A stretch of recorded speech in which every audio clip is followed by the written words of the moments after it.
رات آدھی سے زیادہ گزر چکی تھی۔ اندھیرے کے سبب سڑک پر گہرا سکوت طاری تھا۔ تارکول کی پکی سڑک پر سناٹا طاری تھا۔ سڑک کے دونوں طرف دور دور تک ایک طویل میدانی سلسلہ تھا جس میں خودرو جھاڑیاں اور پودے کثرت سے اگے ہوئے تھے۔ یہ طویل میدانی سلسلہ جا بجا اونچے نیچے ٹیلوں پر مشتمل تھا۔ چار سو گمبھیر سناٹے کا راج تھا۔ ایسے میں ایک کار کی تیز روشنی ابھری۔ اس نے سناٹے کے احساس کو مجروح کر دیا۔ کار میں دو لوگ سوار تھے، ایک لڑکا اور ایک لڑکی۔ لڑکے کی عمر 26 سال کے آس پاس جبکہ لڑکی کی عمر 24 سال تھی۔ لڑکی نے دلہن کا جوڑا زیب تن کر رکھا تھا اور وہ فل میک اپ میں تھی۔ صاف لگ رہا تھا کہ وہ اپنی شادی چھوڑ کر بھاگی ہے۔ لڑکے نے عام سی جینز اور ٹی شرٹ پہن رکھی تھی۔ ہم نے گھر سے بھاگ کر کوئی غلطی تو نہیں کی؟ لڑکی نے مسکرا کر اس لڑکے سے کہا۔ نہیں، محبت اور جنگ میں سب جائز ہے۔ ویسے بھی تمہارے گھر والے راضی بھی نہ ہوتے۔ لڑکا مسکرا کر بولا۔ گھر والے راضی بھی کیسے ہوتے؟ تم کوئی کام بھی تو نہیں کرتے؟ لڑکی نے جواب دیا۔ تم جانتی ہو میں نے نوکری کے اصول کے لیے کیا نہیں کیا؟ لڑکی نے ٹھنڈی سانس لی اور اسبات میں ساری لا کر خاموش ہو گئی۔ چاند لمحے گزرے ہوں گے کہ لڑکی یکدم چونک کر بولی، سرفراز، ہم کہاں جا رہے ہیں؟ ہم لوگ دانش کے گھر جا رہے ہیں۔ یہ رات گزار کر ہم لوگ شادی کر لیں گے اور کل دوسرے شہر کے لیے نکل لیں گے۔ مگر یہ راستہ دانش کے گھر تو نہیں جاتا؟ لڑکی پھر چونک کر بولی، یہ شارٹ راستہ ہے جو ہم کو جلد دانش کی طرف پہنچا دے گا۔ کہیں یہ وہی خونی سڑک تو نہیں جس کے بارے میں مختلف باتیں مشہور ہیں؟ لڑکی پھر چونکی تھی۔ کار بڑی ہی تیز رفتاری سے اندھیرے کو چیرتی ہوئی آگے بڑھ رہی تھی۔ لڑکی کی بات سن کر سرفراز کچھ دیر تک خاموش رہا، پھر اسبات میں سر ہلا کر کہا، ہاں، اس کی طرف غور سے دیکھا اور پھر بولا، صدف، تم ایک پڑھی لکھی لڑکی ہو۔ آج کے دور میں یہ باتیں سب باتیں محض افسانوی ہیں۔ اس نے سڑک کی جانب دیکھتے ہوئے جواب دیا، اس سڑک کے متعلق جو بھی باتیں ہیں وہ جھوٹ تو نہیں ہو سکتی۔ میرا مشورہ ہے کہ صدف کے جملے اس کے منہ میں ہی رہ گئے۔ اس کے الگ سے دلخراش چیخ نکلی۔ ایک زوردار دھماکہ تھا جو اس نے سنا تھا۔ ساتھ ہی کار کا توازن بگڑ گیا۔ کار کے بونٹ سے کوئی چیز ٹکرائی تھی جسے فراز نے صاف دیکھا تھا۔ وہ نہ جانے کیا چیز تھی جس کی چمکتی سرخ آنکھیں تھیں، جس کی ایک ہی جھلک اس کو نظر آئی تھی۔ کار لہراتی ہوئی دائیں طرف والے میدانی علاقے میں اتر گئی۔ گاڑی تھوڑی ہی دور چلی ہوگی، کسی چیز سے ٹکرا کر رک گئی اور سرفراز کا سر کار کے اسٹیئرنگ سے ٹکرایا۔ سر پر لگنے والی چوٹ کاری ثابت ہوئی جس سے وہ فوراً ہی بے سود ہو گیا۔ صدف نے چیختے ہوئے سرفراز کو ہلایا لیکن اس نے کوئی حرکت نہیں کی۔ وہ بے ہوش ہو چکا تھا۔ باہر بالکل سناٹا تھا۔ کار میں سرفراز بے ہوش پڑا تھا اور صدف اکیلی تھی۔ دل میں عجیب عجیب خیالات آنے لگے تھے۔ اس سڑک سے جڑے تمام پراسرار واقعات اس کے دل و دماغ میں گھومنے لگے تھے۔ اگر اس کو پتہ ہوتا کہ سرفراز اس سڑک سے کار گزارے گا تو کبھی بھی سڑک سے اس کو جانے نہ دیتی۔ لیکن اب کیا ہو سکتا تھا؟ کچھ تو کرنا تھا۔ چنانچہ صدف ڈرتے ہوئے کار سے اتری۔ اس نے دیکھا کہ کار کے بونٹ پر بہت سا خون پڑا ہے۔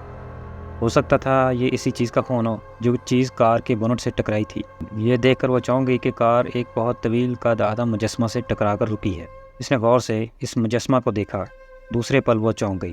یہ پتھر کا عجیب سا مجسمہ تھا۔ صدف کو سمجھ ہی نہیں آیا کہ کس طرح کا مجسمہ ہے۔ اندھیرے کے سبب اس کے خد و خال ٹھیک طرح سے واضح نہیں تھے۔ بس اتنا ہوا، اس کو خوف کی ایک لہر اپنے اندر دوڑتی محسوس ہو رہی تھی۔ وہ حیرت اور خوف اسے اس مجسمہ کو دیکھ ہی رہی تھی کہ اچانک اس کے کندھے پر کسی نے ہاتھ رکھا۔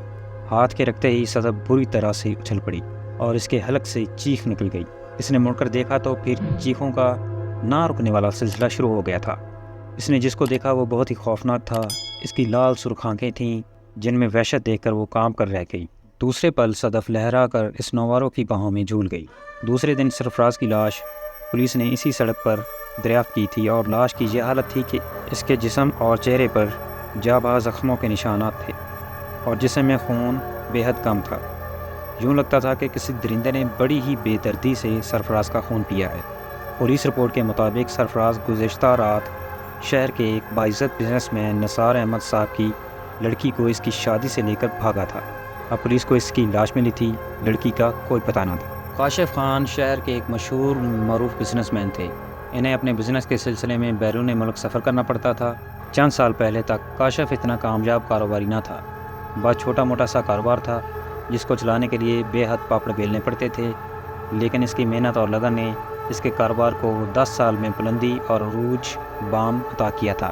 عروج حاصل ہونے کے بعد بھی اس کے انداز میں تکبر پیدا نہیں ہوا تھا، ہر ایک سے محبت اور عاجزی سے ملتا تھا۔ اس کی محنت کی وجہ سے ملک کی سب سے بڑی کپڑے کی انڈسٹری اس کے ساتھ کاروبار سودے پر راضی ہوئی تھی۔ وقت رات کے 8 بجے طے پایا تھا۔ کاشف رات 7:30 بجے گھر سے نکل گیا۔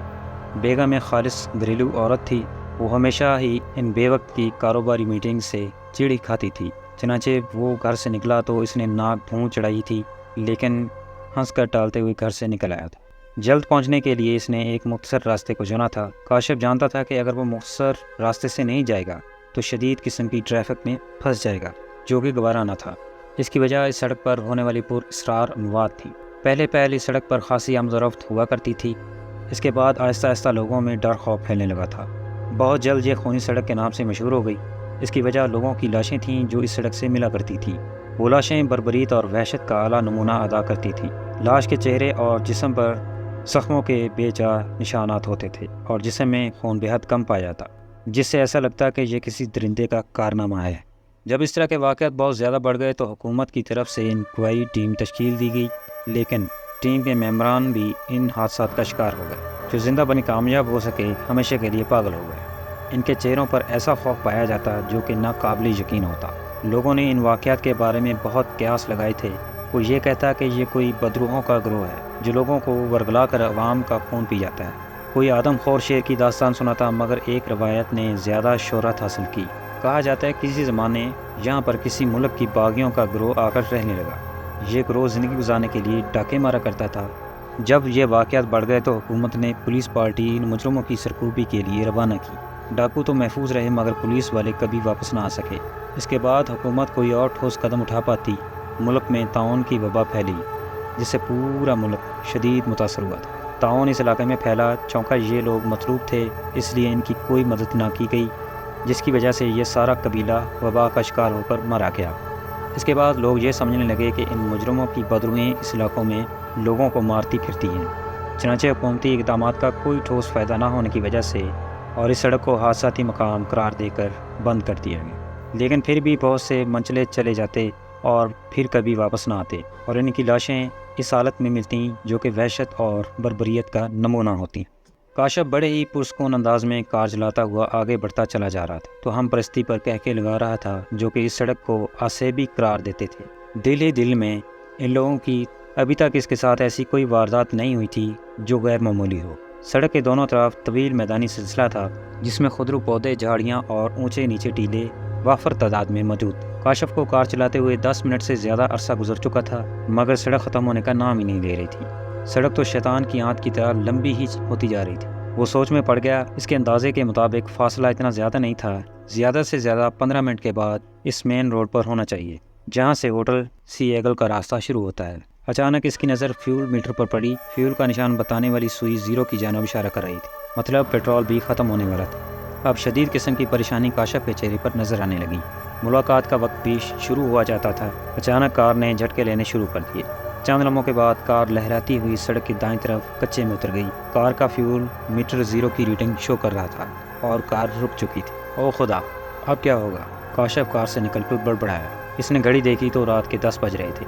کاشف مزید پریشان ہو گیا۔ کمپنی کے لوگ کاشف کا انتظار کر رہے ہوں گے۔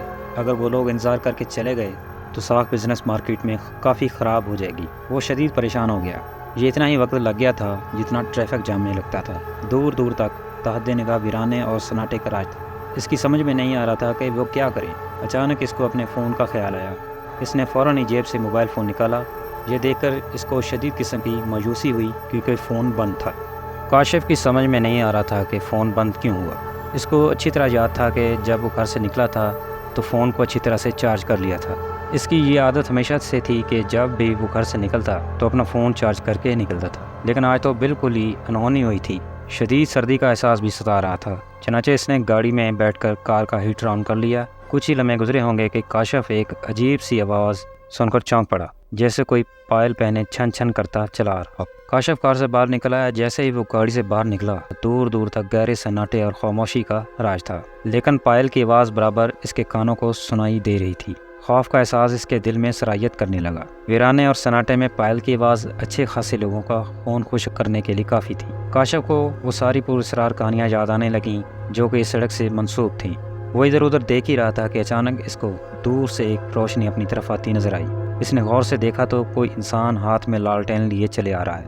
جیسے ہی نوارو قریب آیا، یہ دیکھ کر وہ حیران ہو گیا۔ وہ ایک لڑکی تھی جو کہ دیکھنے میں دیہاتی معلوم ہوتی تھی۔ اس لڑکی نے گھاگرا چولی زیب تن کر رکھا تھا، جو کہ اکثر بیشتر ان علاقوں کے بنجارے پہنا کرتے تھے۔ اس لڑکی نے خالص دیہاتی لہجے میں کاشف کو مخاطب کیا، بابو کیا ہوا، گاڑی خراب ہو گئی ہے؟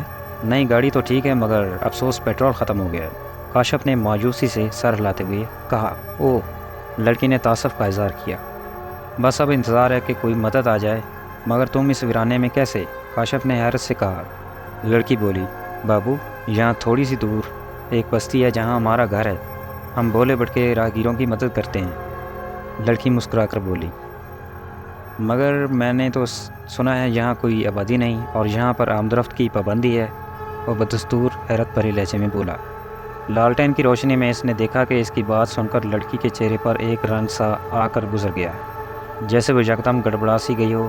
دوسرے پل وہ مسکرا کر بولی، نہیں بابو، یہاں ایک ڈاکو کا گروہ ہے جو عوام کو پریشان کرتا ہے، لوگوں سے لوٹ مار کرتا ہے۔ رات ہمارے گھر میں گزار لینا، صبح کوئی نہ کوئی گاڑی گزرے گی تو پھر پیٹرول کا بھی کچھ انتظام ہو جائے گا۔ لڑکی پھر مسکرا کر بولی۔ کاشف نے دل میں سوچا کہ ساری رات یہاں گاڑی میں کالی کرنے سے بہتر ہے لڑکی کے ساتھ چلا جائے، صبح ہونے پر دیکھا جائے گا، کیونکہ ابھی دوسری کسی گاڑی کے گزرنے کا کوئی آثار نہیں تھا۔ میٹنگ تو خراب ہو ہی گئی ہے، چنانچہ کاشف اسبات میں سر ہلاتے ہوئے اس کے ساتھ چل پڑا۔ چلنے سے پہلے کار کے ڈیش بورڈ سے ٹارچ نکالنا نہیں بھولتا تھا۔ ڈیش بورڈ میں ہمیشہ ہی ایک ٹارچ موجود رہتی تھی تاکہ اگر کار میں کوئی چھوٹی موٹی خرابی ہو جائے تو ٹارچ کی روشنی کی مدد سے دور کی جا سکے۔ لڑکی آگے کے چلتی جا رہی تھی، وہ اس کے پیچھے تھا۔ ٹارچ کی روشنی میں کاشف نے لڑکی کے سراپے کو غور سے دیکھا۔ لڑکی بے حد حسین تھی اور اس کی چال بہت دلکش تھی۔ لڑکی بولی، بابو کیا نام ہے تمہارا؟ لڑکی نے چلتے چلتے پوچھا۔ کاشف خان۔ کیا کرتے ہو بابو؟ کاروبار ہے میرا کپڑے کا۔ لڑکی نے کوئی جواب نہ دیا۔ وہ دونوں چلتے چلتے کاشف بس لڑکی کی دلکش چال کو دیکھ رہا تھا۔ اسے اپنے کاروباری میٹنگ کی خراب ہونے کا بہت افسوس تھا، مگر کیا ہو سکتا تھا۔ تھوڑی دور چلنے کے بعد اس کو آبادی کے آثار نظر آئے۔ چاند کی روشنی میں مکانوں کے دھندلے اور ہلکے سے سائے دیکھ کر اس کا حوصلہ بلند ہو گیا۔ آبادی دیکھ کر امید جاگ گئی کہ چلو رات کا کوئی انتظام تو ہوا، ورنہ پہلے اس کے دل و دماغ میں یہی خیال تھا کہ لڑکی جھوٹ بول رہی ہے۔ تھوڑی دور چلنے کے بعد مکانات صاف اور واضح نظر آنے لگے تھے، لیکن دور دور تک کوئی نظر نہیں آ رہا تھا۔ عجیب سا غیر فطری سا سناٹا طاری تھا، جیسا سناٹا قبرستانوں میں ہوتا ہے۔ وہ اس چیز کو محسوس کیے بغیر نہ رہ سکا۔ اتنا سناٹا کیوں ہے؟ بالکل غیر فطری سا، کاشف نے حیرت سے پوچھا۔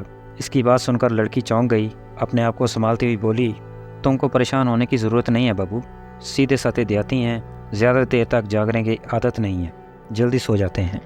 اس نے کوئی جواب نہ دیا۔ نہ جانے کیوں ایسا لگا کہ یہ جھوٹ بول رہی ہے، مگر کیوں؟ اس کا جواب کاشف کے پاس نہیں تھا۔ اس نے سوچا جو ہوگا دیکھا جائے گا۔ ابھی فی الحال اس کے ساتھ چلا جا رہا تھا۔ اس کے ذہن میں یہ خیال تھا کہ یہ لڑکی ضرور اس علاقے کے ڈاکوؤں کے ساتھ ہی ہے، مگر اس نے خود کو حالات کے حوالے کر دیا۔ پھر سمجھا کیونکہ وہ ساری رات گاڑی میں تو نہیں گزار سکتا تھا، چنانچہ کاشف چپ چاپ اس کے ساتھ چلتا رہا۔ کچھ ہی لمحات کے بعد اچانک وہ اس کی جانب دیکھ کر گویا ہو گیا۔ کیا نام ہے تمہارا؟ حاضرین، اس کہانی کے اگلے ایپیسوڈ کو سننے کے لیے ہمارے چینل کو سبسکرائب کریں اور بیل آئیکن بٹن کو بھی پریس کر دیں تاکہ ہماری ہر آنے والی اپڈیٹس اور ویڈیوز آپ تک پہنچتی رہیں۔